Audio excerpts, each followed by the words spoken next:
यावर्षी मोठ्या प्रमाणात उत्साहात हे तिरंगा अभियान सर्वत्र साजरा होत आहे। प्रत्येक जिल्ह्यामध्ये हे अभियान होते। आपण बीड जिल्ह्यामध्ये हे मोठ्या प्रमाणात साजरा करत आहोत। देशाच्या 75व्या वर्ष निमित्त पंतप्रधान नरेंद्र मोदीजींनी देशभरामध्ये हर घर तिरंगा हे अभियान सुरू केले आहे। यावर्षी मोठ्या प्रमाणात उत्साहात हे तिरंगा अभियान सर्वत्र साजरा होत आहे। प्रत्येक जिल्ह्यामध्ये हे अभियान होते। आपण बीड जिल्ह्यामध्ये हे मोठ्या प्रमाणात साजरा करत आहोत।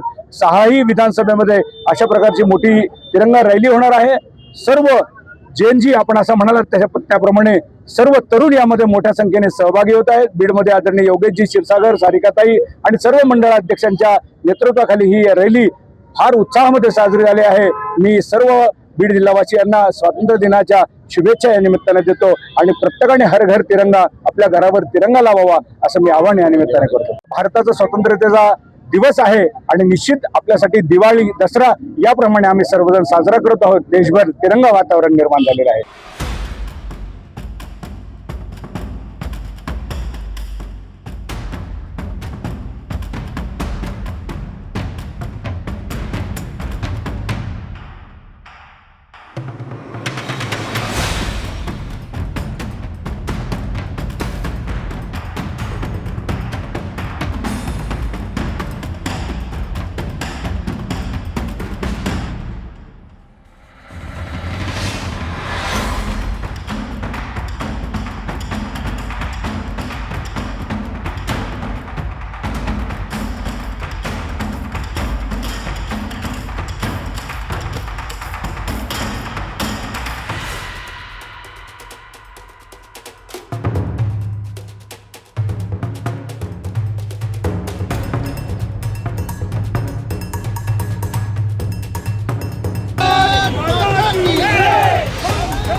यावर्षी मोठ्या प्रमाणात उत्साहात हे तिरंगा अभियान सर्वत्र साजरा होत आहे।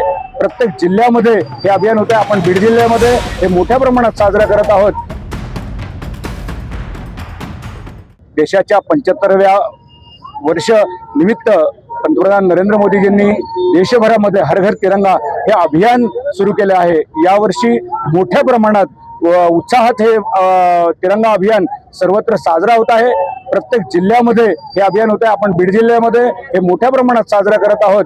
6ही विधानसभेमध्ये अशा प्रकारची मोठी तिरंगा रॅली होणार आहे। सर्व जेएनजी आपण असं म्हणालात त्याप्रमाणे सर्व तरुण यामध्ये मोठ्या संख्येने सहभागी होत आहेत। बीडमध्ये आदरणीय योगेशजी क्षीरसागर, सारिकाताई आणि सर्व मंडळाध्यक्षांच्या नेतृत्वाखाली ही रॅली फार उत्साहामध्ये साजरी झाली आहे। मी सर्व बीड जिल्हावासियांना स्वातंत्र्य दिनाच्या शुभेच्छा या निमित्ताने देतो आणि प्रत्येकाने हर घर तिरंगा आपल्या घरावर तिरंगा लावावा असं मी आवाहन या निमित्ताने करतो। भारताचा स्वातंत्र्याचा दिवस आहे आणि निश्चित आपल्यासाठी दिवाळी, दसरा याप्रमाणे आम्ही सर्वजण साजरा करत आहोत। देशभर तिरंगा वातावरण निर्माण झालेलं आहे।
फक्त 5 सेकंद आणि 32 वर्षाच्या तरुणाचा जीव गेला.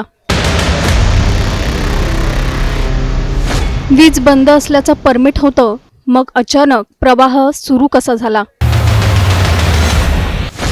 महावितरणच्या एका चुकीमुळे 3 चिमुकल्यांच्या डोक्यावरचं छत्र हरपलं. बीडच्या माजलगावमध्ये घडलेली ही घटना फक्त एक अपघात आहे का, की निष्काळजीपणामुळे घडलेला मृत्यू? डीपी बसवण्याचं काम सुरू होतं. कामगार विजेच्या खांबावर चढून काम करत होता. वीज प्रवाह बंद असल्याचं परमिट असल्याचं सांगण्यात आलं होतं, पण काम सुरू असतानाच अचानक वीज प्रवाह सुरू झाला आणि अवघ्या काही सेकंदात 32 वर्षांच्या आवेज पाशा देशमुख यांचा जीव गेला. सगळ्यात धक्कादायक म्हणजे या घटनेचा CCTV व्हिडिओ समोर आलाय. आता या मृत्यूने महावितरणच्या कारभारावर गंभीर प्रश्नचिन्ह उभं केलंय. हा संपूर्ण घटनाक्रम नेमका काय आहे हे जाणून घेऊया. त्यासाठी हा व्हिडिओ शेवटपर्यंत पहा आणि टाइम्स नाऊ मराठीला लाईक, फॉलो आणि सबस्क्राईब करा. ही दृश्य पाहताना काळजाचा ठोका चुकतो. माजलगाव शहरातील बायपास रोडवर चाऊस यांच्या तबेलासमोर नवीन डीपी बसवण्याचं काम सुरू होतं. कंत्राटदाराला हे काम देण्यात आलं होतं. 4 मजूर कामावर होते. काम सुरू करण्यापूर्वी वीज प्रवाह बंद ठेवण्यासाठी दुपारी 4 वाजेपर्यंतचं परमिट घेतल्याचं सांगण्यात आलं होतं. म्हणजे कामगारांना विश्वास होता, वीज बंद आहे, काम सुरक्षित आहे. पण दुपारी साधारण 1 वाजण्याच्या सुमारास अचानक वीज प्रवाह सुरू झाला आणि खांबावर काम करणाऱ्या आवेज पाशा देशमुख यांना विजेचा जोरदार धक्का बसला. एक झटका आणि आवेज खाली कोसळले. CCTVमध्ये कैद झालेली ही दृश्य आता संपूर्ण घटनेची भीषणता समोर आणतायत. घटना घडते, सगळं काही सेकंदात होतं. एक कामगार जीव गमावतो आणि दुसरा कामगार थोडक्यात बचावतो. फरक फक्त काही सेकंदाचा, पण एका कुटुंबासाठी त्या काही सेकंदांनी संपूर्ण आयुष्य बदलून टाकलं. आवेज पाशा देशमुख, वय अवघं 32 वर्ष, घर चालवण्यासाठी, कुटुंबाचा उदरनिर्वाह करण्यासाठी रोज काम करणारा एक कष्टकरी तरुण. आज ते नाहीत. त्यांच्या पश्चात पत्नी आहे, 3 मुलं आहेत, आई आहे, 2 भाऊ आहेत. ज्या हातांनी घरासाठी कमाई केली तेच हात आज कायमचे थांबलेत. ज्या मुलांनी वडिलांची वाट पाहायची, त्या मुलांना आता वडील परत येणार नाहीत हे कोण सांगणार? आणि म्हणूनच इथे प्रश्न फक्त एका अपघाताचा नाही, प्रश्न आहे व्यवस्थेचा. जर वीज प्रवाह बंद ठेवण्यासाठी परमिट दिलं होतं, तर काम सुरू असताना वीज प्रवाह पुन्हा सुरू कसा झाला? कामगार खांबावर असताना वीज प्रवाह सुरू होण्यापूर्वी आवश्यक सुरक्षा तपासणी झाली होती का? वीज बंद करण्याची आणि पुन्हा सुरू करण्याची प्रक्रिया नेमकी काय होती? कामगारांच्या सुरक्षेची जबाबदारी कुणाची होती? आणि सगळ्यात महत्त्वाचं, जर सुरक्षा नियम पाळले गेले असते तर आवेज आज जिवंत असते का? या घटनेनंतर मृत आवेज यांच्या भावाने माजलगाव शहरातील पोलीस ठाण्यात फिर्याद दिली. त्यानंतर पोलिसांनी महावितरणच्या सहाय्यक अभियंत्यासह संबंधित लाईनमन, कंत्राटदार धैर्यशील भागवत ठोंबरे आणि सुपरवायझर दयानंद नामदेव कांबळे यांच्या विरुद्ध निष्काळजीपणाचा ठपका ठेवत गुन्हा दाखल केलाय. पोलिसांकडून या प्रकरणाचा तपास सुरू आहे. मात्र गुन्हा दाखल झाला म्हणून आवेज परत येणार आहेत का?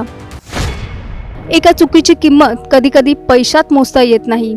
कारण इथे एक व्यक्ती गेलेली नाही, एक कुटुंब उद्ध्वस्त झालंय. एका घरचा कमावता माणूस गेलाय, 3 मुलांचं बालपण हरवलंय, एका आईचा मुलगा गेलाय, एका पत्नीचा संसार उघड्यावर आलाय. आता या कुटुंबाला फक्त मदत नकोय, न्याय हवाय. आणि सगळ्यात आधी या मृत्यूमागची नेमकी चूक कुणाची होती याचं उत्तर हवंय. महावितरणच्या यंत्रणेत कुठे चूक झाली? परमिट असूनही वीज प्रवाह सुरू झाला असेल तर ती केवळ तांत्रिक चूक मानायची, की हा गंभीर निष्काळजीपणा आहे? कामगारांच्या सुरक्षेसाठी असलेले नियम कागदावरच आहेत का? कारण वीज पुरवठा सुरू करण्यासाठी एका स्विचला काही सेकंद लागतात, पण तोच स्विच एखाद्याचं संपूर्ण आयुष्य संपवू शकतो. आज आवेश पाशा देशमुख यांच्या घरात शांतता आहे, पण त्यांच्या चिमुकल्यांच्या मनात कदाचित एकच प्रश्न असेल, बाबा परत कधी येणार? या प्रश्नाचं उत्तर कोण देणार? महावितरण, कंत्राटदार, जबाबदार अधिकारी, की ही फक्त आणखी एक दुर्घटना म्हणून फाईल बंद होणार? महावितरणच्या या घटनेची जबाबदारी निश्चित करण्यासाठी पारदर्शक चौकशी केली पाहिजे. कामगारांच्या सुरक्षेशी तडजोड होत असेल तर त्यावर कठोर कारवाई झालीच पाहिजे. कारण वीज पुरवठा हा सेवा देण्यासाठी आहे, जीव घेण्यासाठी नाही. एका 32 वर्षांच्या तरुणाचा जीव गेलाय. आता तरी यंत्रणा जागी होणार का? हा प्रश्न आवेशच्या कुटुंबाचा आहे. हा प्रश्न प्रत्येक कामगाराच्या सुरक्षेचा आहे. Bureau report, times now Marathi.